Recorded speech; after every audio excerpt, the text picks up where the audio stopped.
सागर दादा मित्रांनो कुठेतरी चुकीचं वाटतात मला, कारण की ज्यावेळेस दिव्या आणि दीपाली ताईला नॉमिनेशन करायचं होतं त्यावेळेस त्यांनी दीपाली ताईची साईड घेतली आहे.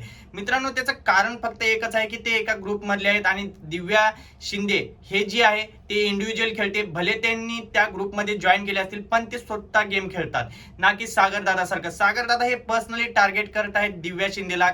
कारण मित्रांनो त्यांचं काय आहे काय नाही माहिती नाही, पण मला असं वाटतं की सागर दादा हे फक्त आणि फक्त दिव्याला टार्गेट करत आहेत, भले त्यांच्या ग्रुपमध्ये असूनही.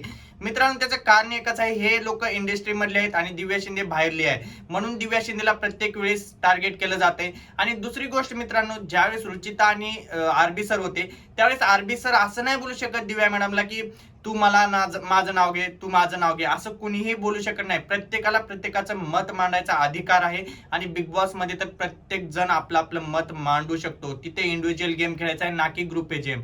मित्रांनो काही ग्रुप म्हणजे एक दोनच ग्रुप आहेत तिथे, एक म्हणजे टोळी, दुसरा म्हणजे झुंड. मित्रांनो टोळी जी आहे ती तोंडावर बोलते, भले ते चोरी केली असतील ते एक भाग वेगळा आहे आणि त्यानं कॉमेडीसाठी चोरी केली.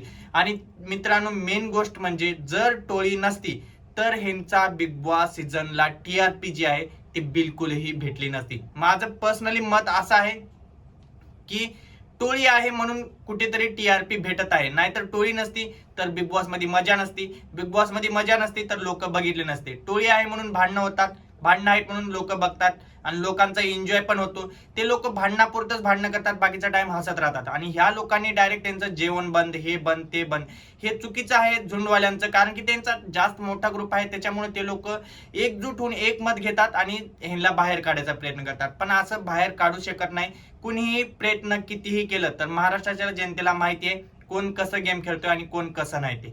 त्याच्यामुळं थोडं विचार करून खेळा आणि विचार करून नॉमिनेशन मध्ये घाला. मित्रांनो आता दिव्याताई शिंदे हे बोलत होते की मी रुचिताला वाचवणार आहे, कारण की ती जी आहे ते प्रत्येक जागी दिसते. पण आरबी सर बोलतात तू तिचं नाव नको घेऊ, माझं घे. हे चुकीचं आहे, मला तर हे चुकीचं वाटलं. तुम्हाला कसं वाटलं ते कमेंट करून नक्की सांगा.